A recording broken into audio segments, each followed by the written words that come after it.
बोल पेम सोम श्री सदगुरु महर्षि में परमहंस महाराज जी की जय। गुरुदेव का प्रवचन। मौत आपको खींच ले जाएगी।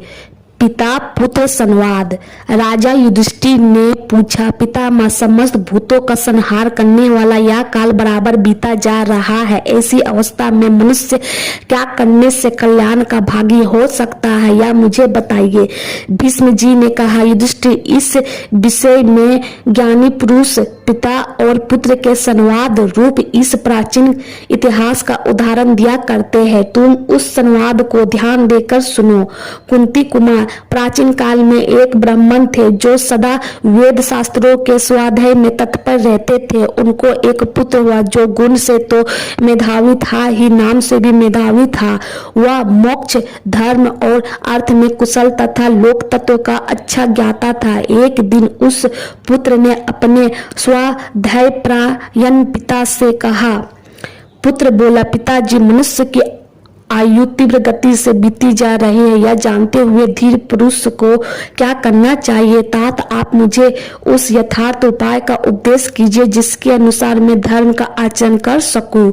पिता ने कहा, बेटा, द्विज को चाहिए कि वह पहले ब्रह्मचर्य व्रत का पालन करते हुए संपूर्ण वेदों का अध्ययन करे, फिर गृहस्थाश्रम में प्रवेश करके पितरों की सद्गति के लिए पुत्र पैदा करने की इच्छा करे, विधि पूर्वक त्रिविध अग्नियों की स्थापना करके यज्ञों का अनुष्ठान करे, तत्पश्चात वन परसत आश्रम में प्रवेश करे, उसके बाद मौन भाव से रहते हुए सन्यासी होने की इच्छा करे। पुत्र ने कहा, पिताजी, यह लोक जब इस प्रकार से मृत्यु द्वारा मारा जा रहा है, जरा अवस्था द्वारा चारों ओर से घेर लिया गया है। दिन और रात सफलता पूर्वक आयु क्षय रूप काम करके बीत रहे हैं। ऐसी अवस्था में भी आप धीर की भांति कैसे बात कर रहे हैं? पिता ने पूछा, बेटा, तुम मुझे भयभीत सा क्यों कर रहे हो? बताओ तो सही, यह लोक किससे मारा जा रहा है? किसने इसे घेर रखा है? और यहाँ कौन ऐसे व्यक्ति है जो सफलता पूर्वक अपना काम करके व्यतीत हो रहे हैं? पुत्र ने कहा, पिताजी, देखिए, यह संपूर्ण जगत मृत्यु के द्वारा मारा जा रहा है। बुढ़ापे ने इसे चारों ओर से घेर रखा है और दिन रात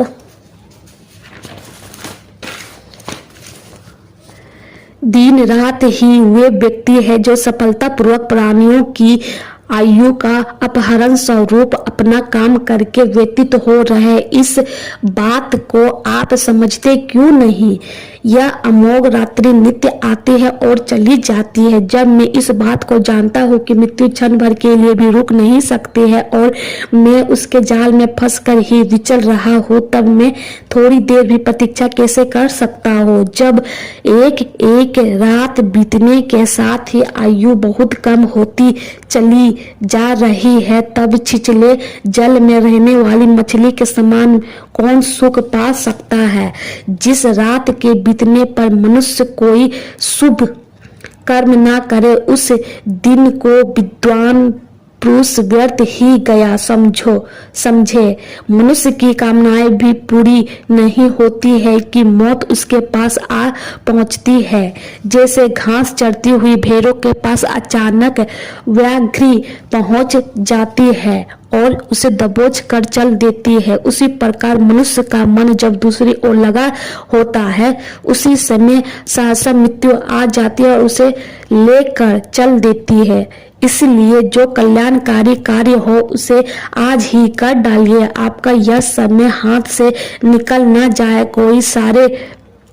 क्योंकि सारे काम अधूरे ही पड़े रह जाएंगे और मौत आपको खींच ले जाएगी। कल किया जाने वाला काम आज ही पूरा कर लेना चाहिए। जिसे संध्या काल में करना है उसे प्रातः काल ही कर लेना चाहिए, क्योंकि मौत यह नहीं देखती है कि इसका काम अभी पूरा हुआ या नहीं। कौन जानता है कि किसका मृत्यु काल आज ही उपस्थित होगा?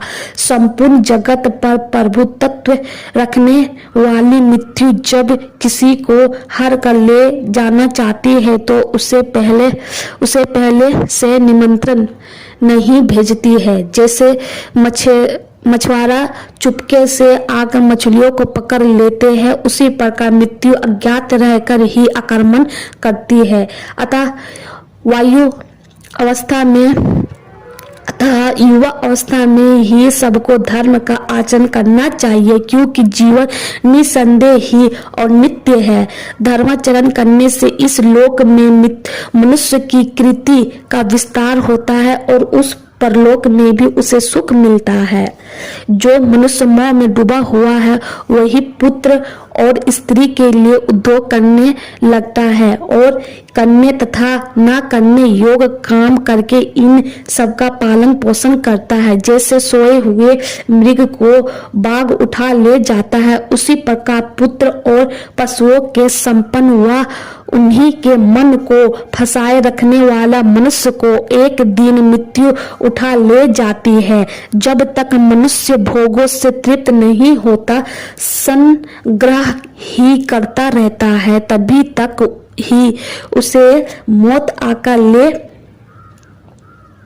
ले जाती है। ठीक वैसे ही जैसे व्याघ्र किसी पशु को ले जाता है, मनुष्य सोचता है कि यह काम पूरा होगा या अभी करना है और यह अधूरा ही पड़ा है।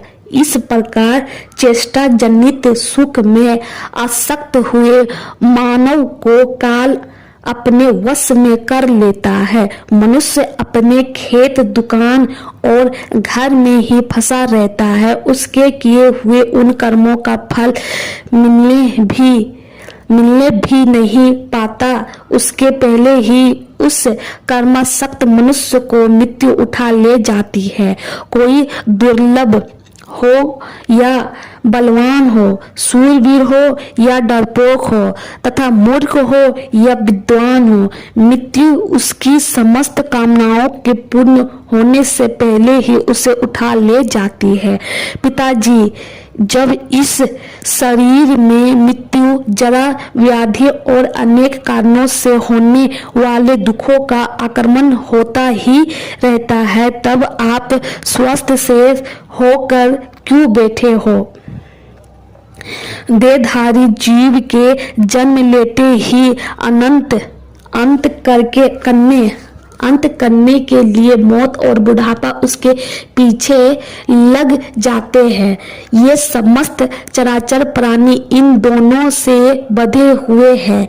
ग्राम और नगर में रहकर जो स्त्री, पुत्र आदि में आसक्ति बढ़ाती जाती है, वह मृत्यु का मुख में ही है। जो वन का आश्रय लेता है या इंद्रिया रूपी गोओं को बांधने के लिए गौशाला के समान है, यह श्रुति का कथन है।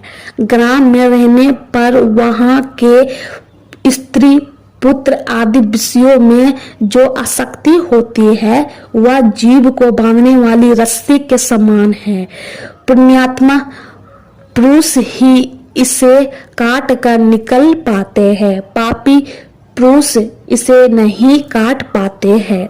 जो मनुष्य मन, वाणी और शरीर रूपी साधनों द्वारा प्राणियों की हिंसा नहीं करता, उसकी भी जीवन और अर्थ का नाश करने वाले हिंसक प्राणी हिंसा नहीं करते हैं।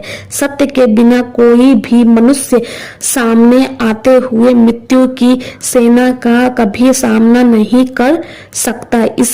इसलिए असत्य को त्याग देना चाहिए, क्योंकि अमृत तत्व सत्य में ही स्थित है।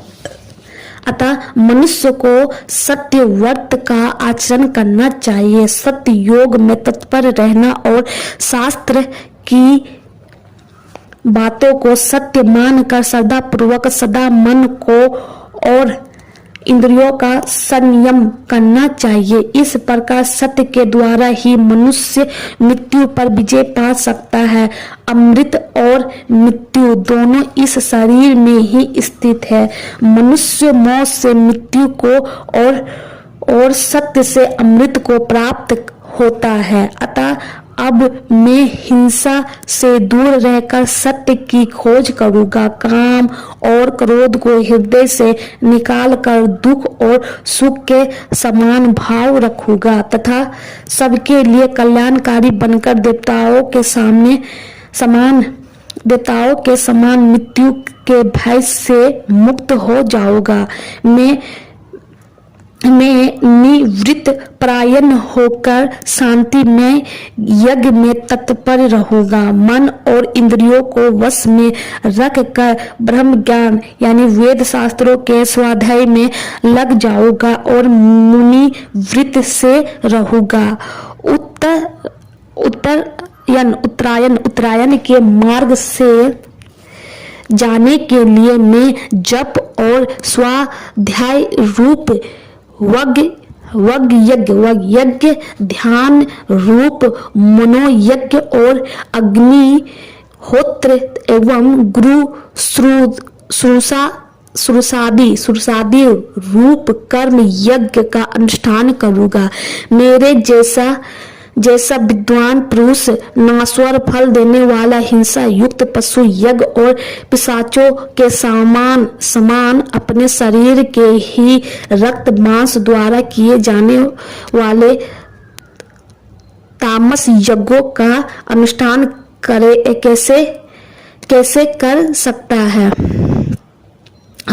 कैसे कर सकता है जिसकी वाणी और मन दोनों सदा भली भांति एकाग्र रहता है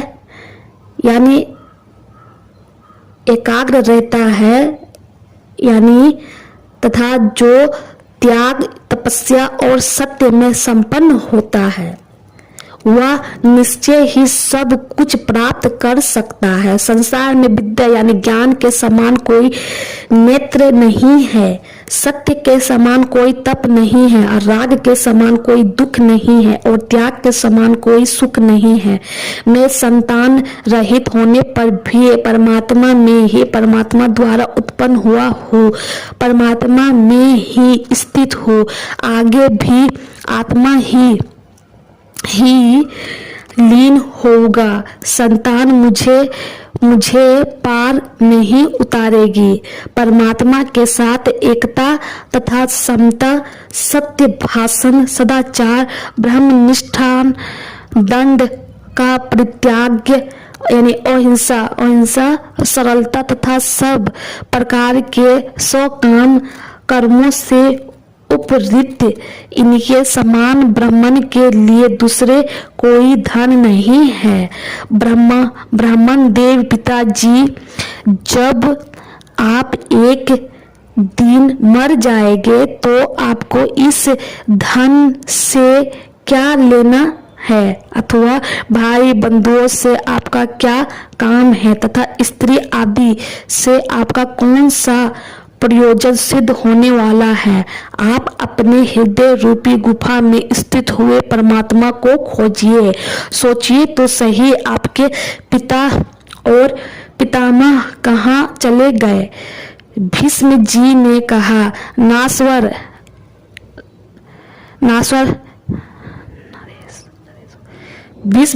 कहा, नरेश्वर पुत्र का यह वचन सुनकर पिता ने जैसे सत्य धर्म का अनुष्ठान किया था उसी प्रकार तुम भी सत्य धर्म का तत्पर्य रहकर यथा योग्य वर्ताव करो, तुम्हारा कल्याण होगा।